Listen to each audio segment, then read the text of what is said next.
So I am going to start lecture number 14, and today I will try to complete or to finish the unit number 2, and hopefully we will start the new unit from the next one. So this is all about the deadlocks. So far we have already studied about the deadlock in my preceding lectures. So deadlock will depend on the number of resources available,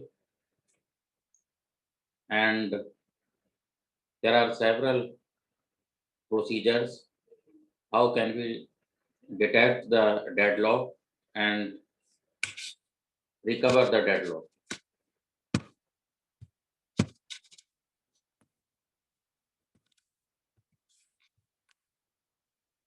Similarly, there is a procedure to avoid the deadlocks, and how can we prevent it?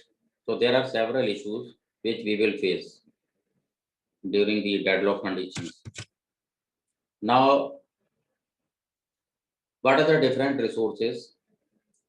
Here we are already aware by the number of resources which we will use. So examples of computer resources are printers.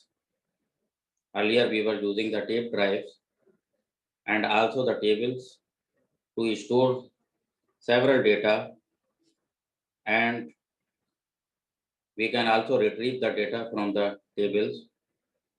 Similarly, earlier we were using the tape drives. So these are again the storage devices. We can store the data and we can retrieve. So there are several, we can say, the IO devices here. These are the various examples for the computer resources, and other resources you are already aware. That is the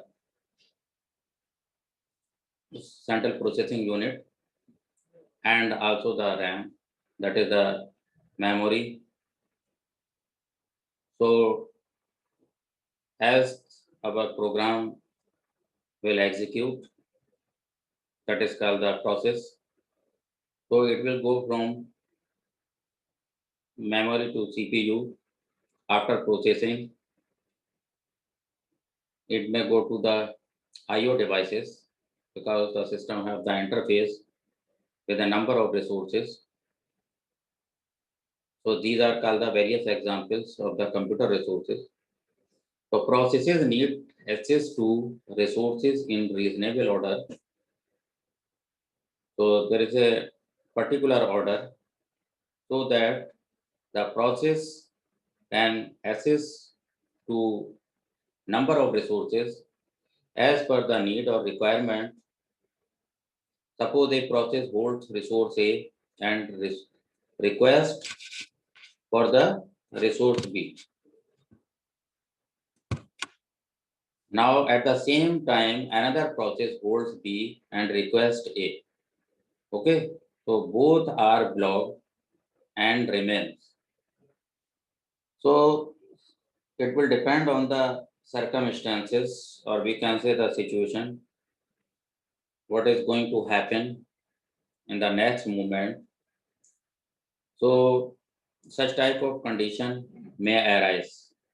Okay, if a particular process holds the resource and after it requesting for other resources, and there is no any such type of resource which is free for another process,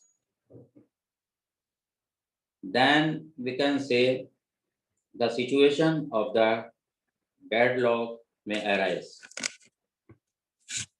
Now deadlocks occur when processes are granted exclusive access to devices. We refer to these devices generally as resources. So here we just deal with such type of devices. These are called the resources here. And so far we have already discussed a number of conditions for the deadlock, and we have studied about the 4 conditions before in the preceding lectures. Okay, just I am brushing up here again. So far we have already finished the portion of the deadlock. Okay, so preemptible resources.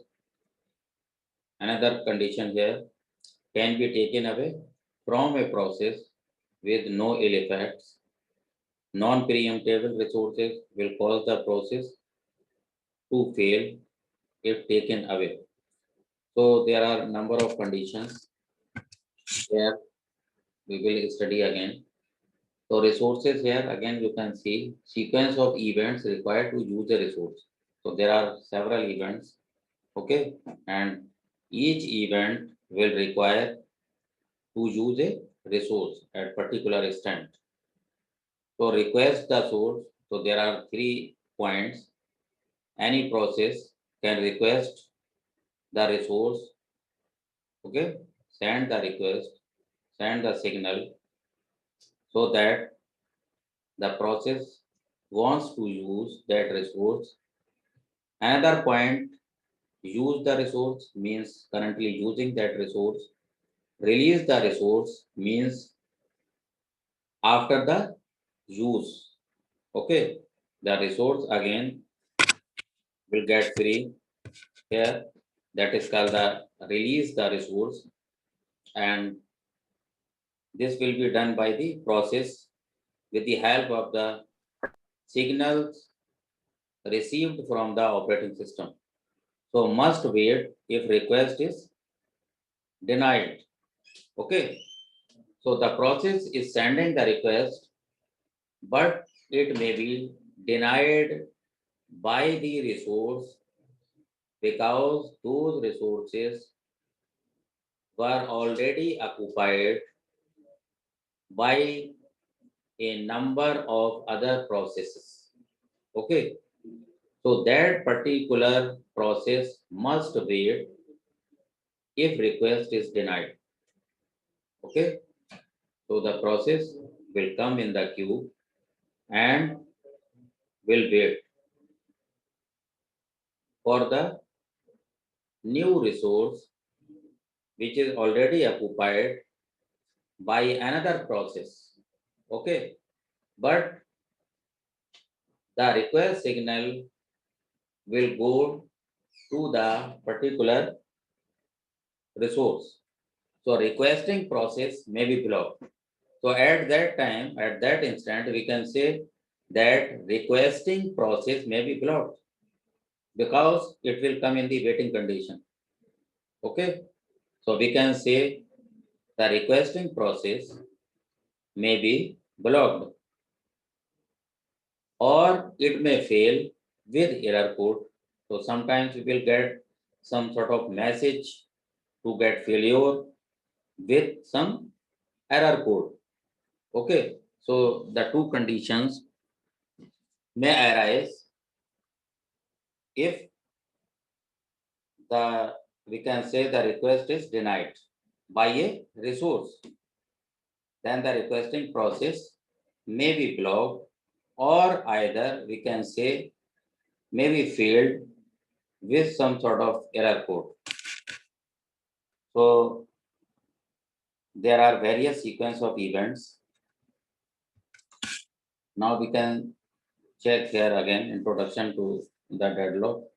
So there are various definitions. We have already told you regarding a number of definitions in the past lectures. So a formal definition we can say here a set of processes. A set of processes is deadlocked if each process in the set is waiting for an event that only another process in the set can cause.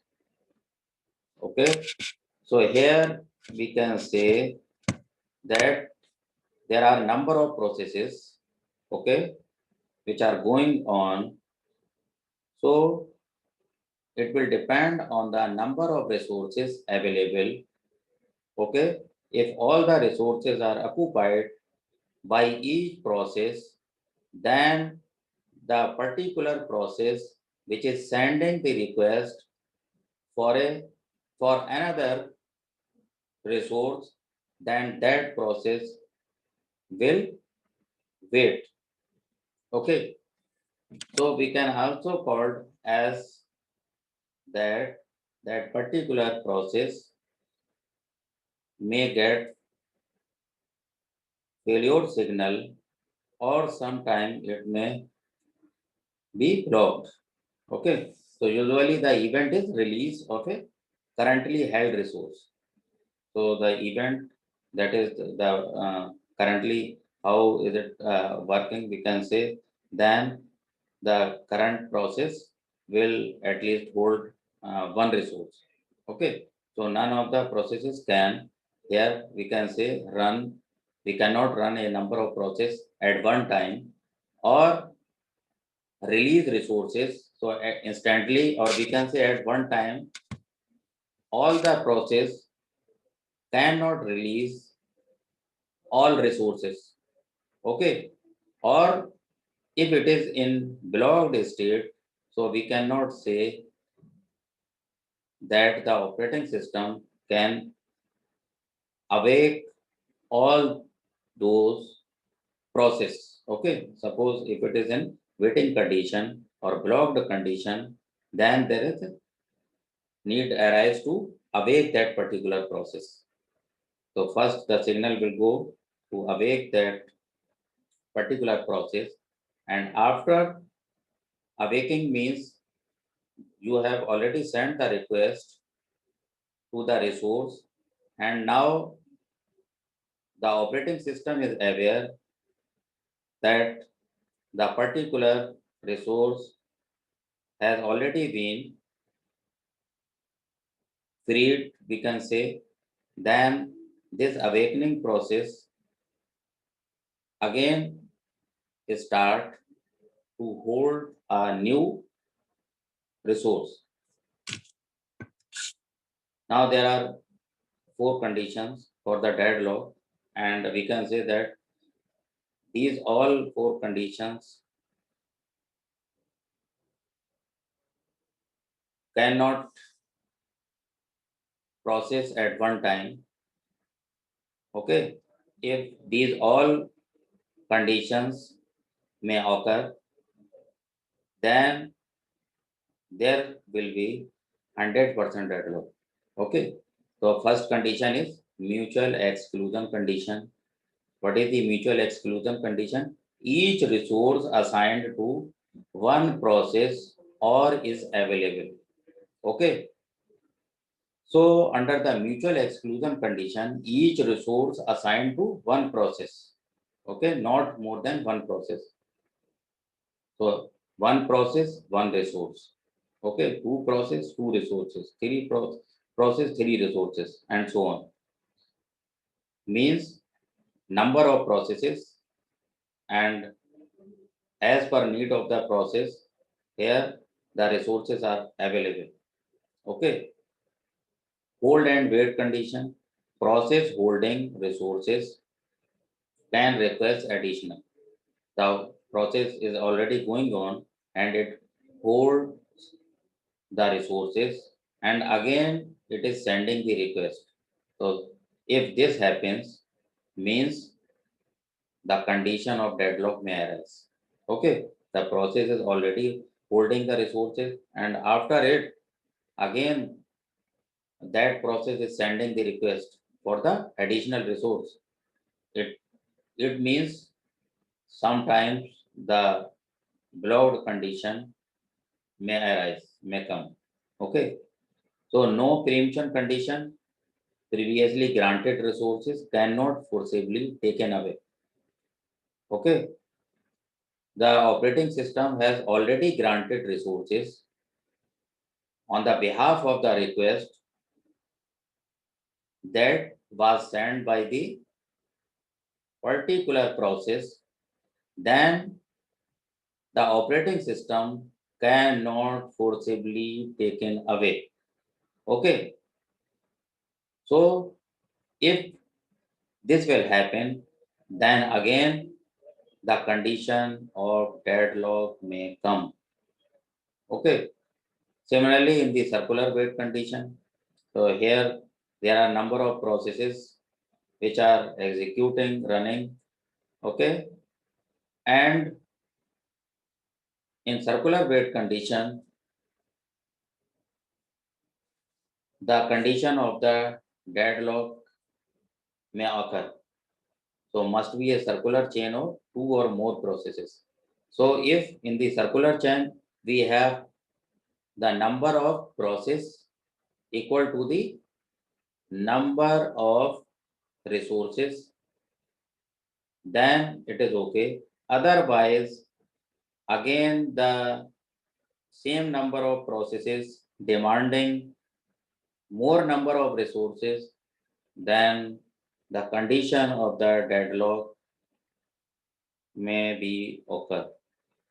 Okay, so each is waiting for resource held by next member of the chain. So again here each process is waiting. So if this condition will occur, that is each process again waiting for a particular resource, even though currently it is occupied by a particular resource.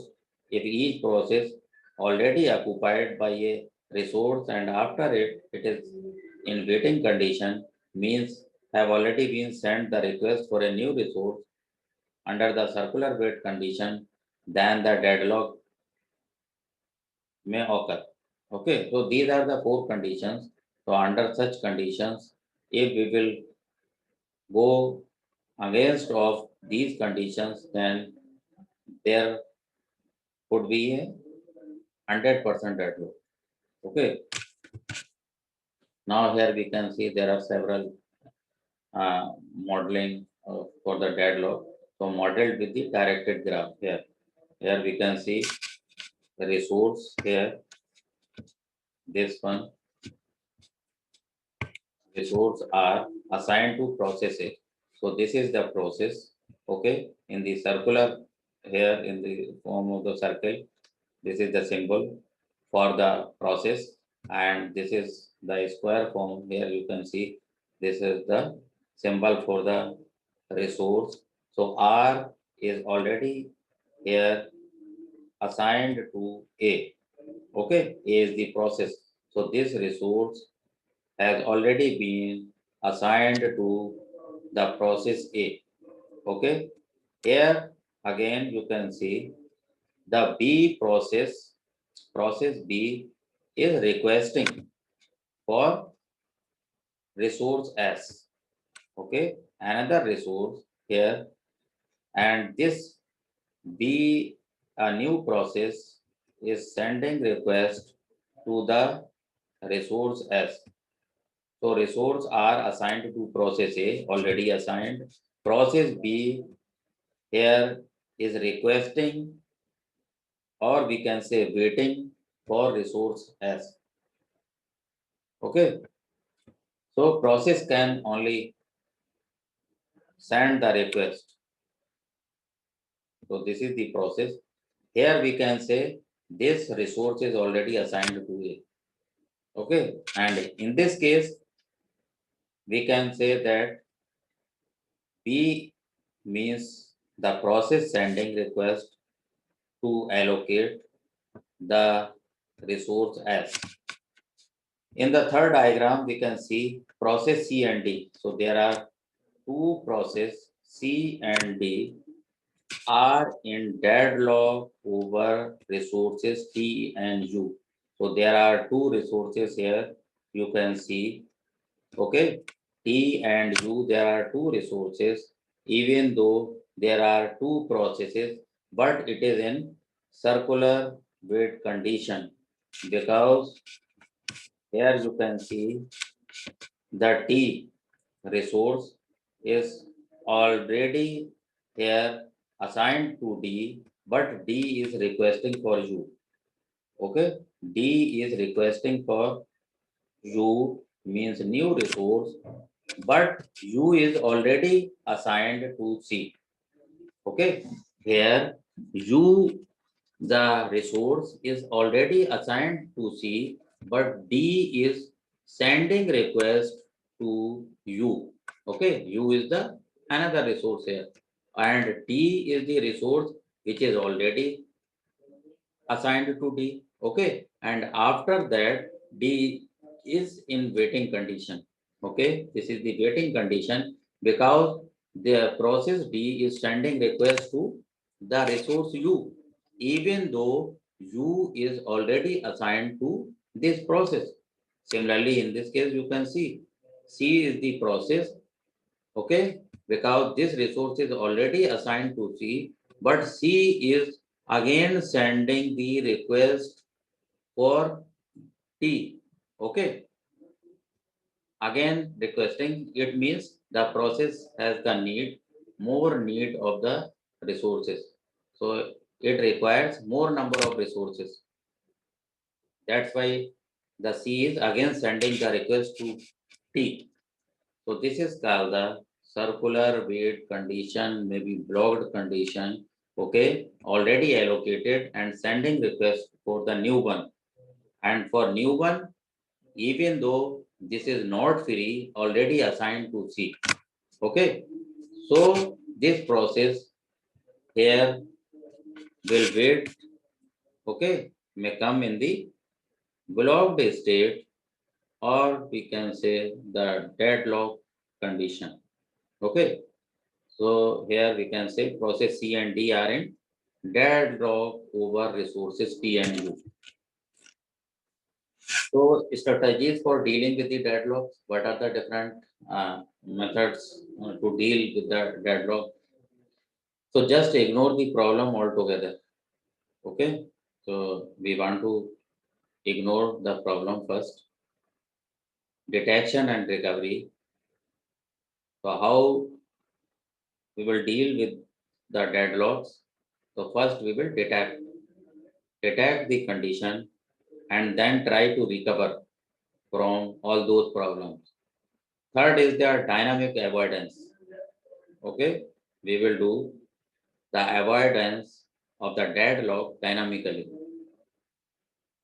And another here, under this condition, dynamic avoidance means we will do the resource allocation very carefully. Okay, so resource allocation will be done very carefully. That is called the dynamic avoidance. And another point here is the prevention. So negating one of the four necessary conditions. Okay, we will not allow the preceding four necessary conditions. If we will allow all those conditions, it means the deadlock is definite. Okay, and what are those conditions? You have already seen here: mutual exclusion condition, hold and wait condition, no preemption condition, circular wait condition. Okay, so we will negate one of the four necessary conditions. Okay, if we will avoid one of these conditions, then we may avoid the deadlock. Okay, so these are the conditions may come. An example for the deadlock detection algorithm. So here, with the help of the algorithm, we will divide this in the form of the matrix, and it will depend on the how many resources are available instantly and number of processes are running at the same instant. Okay, so the current allocation matrix, and second is called the request matrix. Okay, so current allocation matrix means the how many processes are going on, and accordingly the allocation will be done. Okay, so here in this case we can say here tape drives, plotters, scanners, CD-ROMs. So these are the different number of resources and allocated to the a number of processes. Okay, so in the another case here A is equal to 2100. So these are the two tape drives, one plotter, and no scanners and CD-ROMs here we can see. So the current allocation matrix, we will here implement the allocation matrix as per availability of the number of resources and the number of processes which are going on or executing. Okay, and request matrix will depend on the number of processes sending request for the another resources which are already used by, or we can say allocated to, the other processes.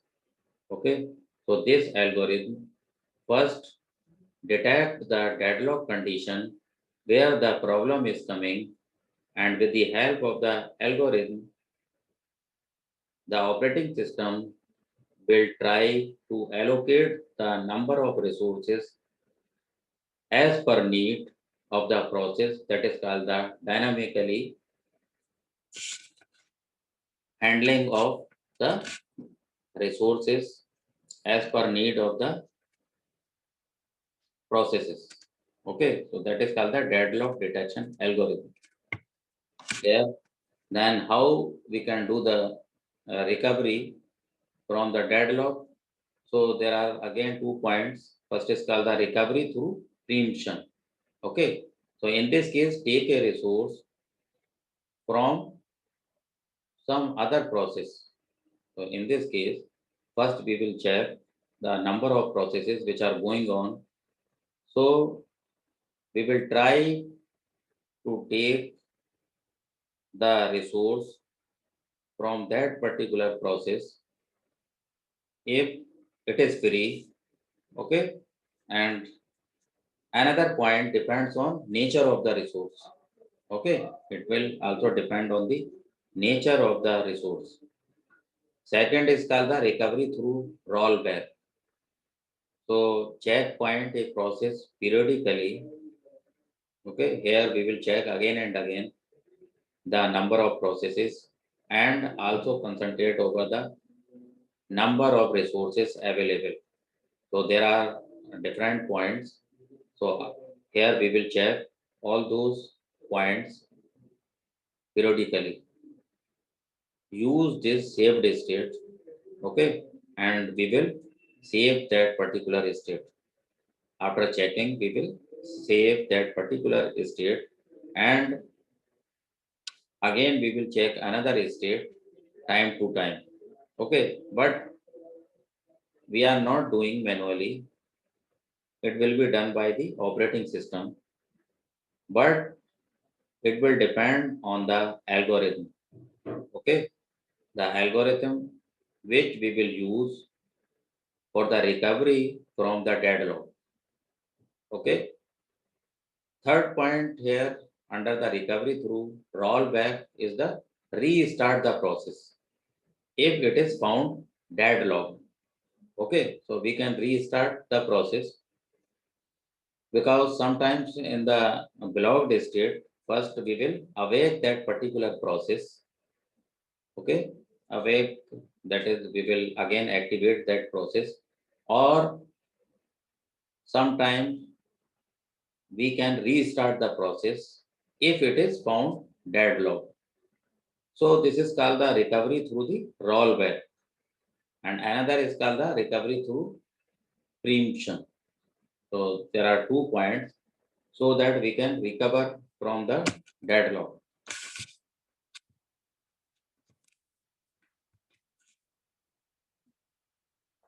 Third point here, we can say recovery through killing processes. Okay. Here, the simplest way to break a deadlock means just we are going to kill the process. Suppose if there are a number of processes have already allocated to a number of resources, and after that, during the deadlock condition, how we will start our system again, then dynamically we can reduce the number of process, or we can provide the priority. So At the same instant, we will try to kill a number of processes. So this is another way to get recover from the deadlock. So kill one of the processes in the deadlock cycle. We will finish one or two processes, okay, at the same instant, and we will try to recover from the deadlock. The other processes gets its resources, so that there are number of resources which are available may get free, okay, and that could be allocated to another process, because you have already killed one or two processes, you have already finished. So this is one of the way to get over, or to, we can say, to recover from the deadlock. So the other processes get its resources, okay, because the number of resources will get free, and then that could be allocated to the new processes which are demanding for that or sending request, okay. So this is also one of the condition that we can avoid the deadlock.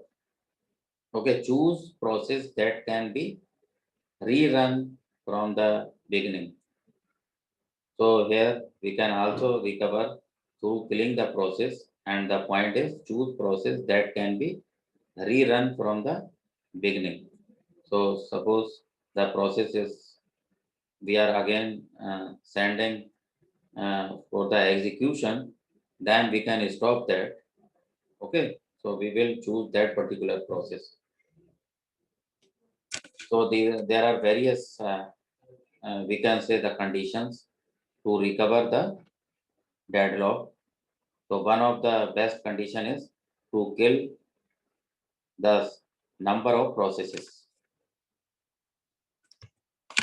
So we are attacking the mutual exclusion conditions. Here we can say some devices such as printer can be spooled.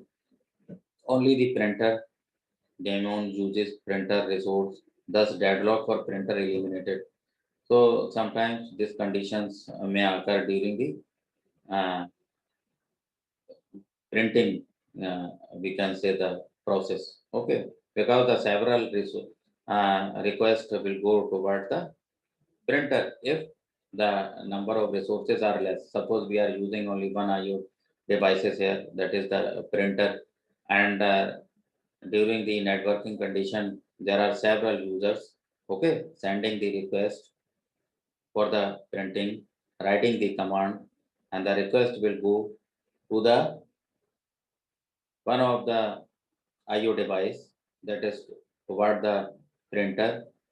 So there are several requests will wait in the queue. Okay.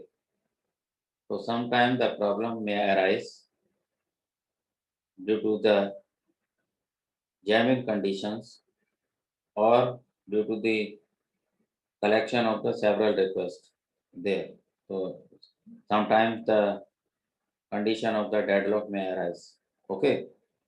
So thus deadlock for printer eliminated, and if we want to eliminate that, then attack the mutual exclusion condition. Okay, so we will use here the mutual exclusion condition to avoid such type of activities. So not all devices can be spooled. We cannot use all the devices occupied by the number of process at one time. So what is the principle here? Avoid assigning resource when not absolutely necessary. Okay, so here we will avoid assign a resource if it is not necessary, or we can say as few processes as possible actually claim the resource. So if it is genuine, if any process is sending the request for a particular resource, then it is okay. Otherwise, we will stop or cease to allocate the new resource for the process that has already been occupied by a particular resource. So hold and wait condition here. Here we can hold and wait the particular process. So require processes to request resources before starting. Okay. So a process never has to wait for what it needs. So sometimes the process will never wait. Okay. So problem may not know required resource at start or run. Okay. Because the process is not aware that which resource uh, going to allocate for that particular process. Also types of resources other processes could be using. So we have the information regarding the number of resources and the processes which is occupied by the number of processes. Okay. So process must give up all resources, then request all immediately needed.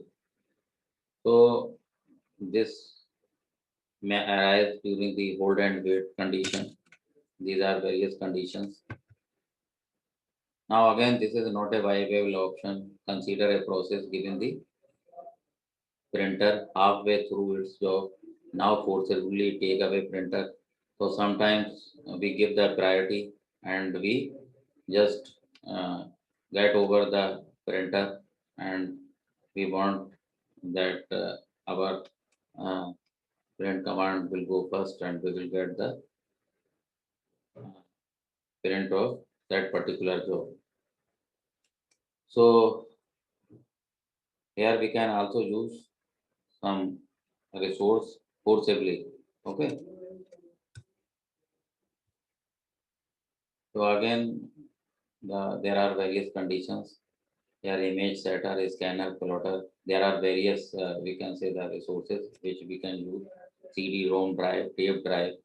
So normally order resources, a resource graph, how we can indicate these type of resources with the help of the graph here.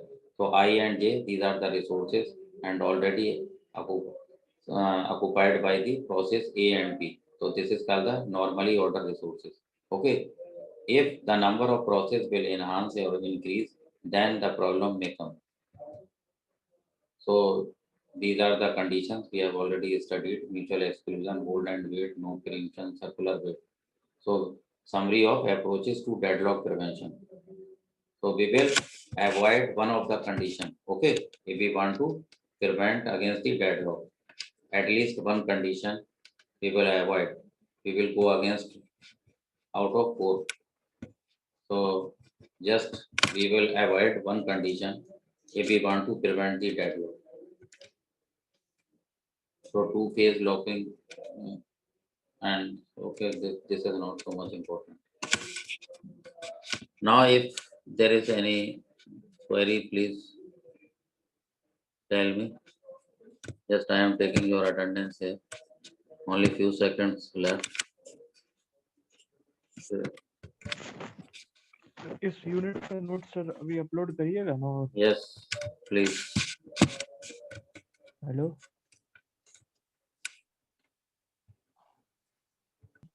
Sir. Any question, please? जी sir, आज sir आप कितने बजे free हो सकते हैं sir? वो assignment related sir कुछ बात करनी थी. Okay, thank you so much.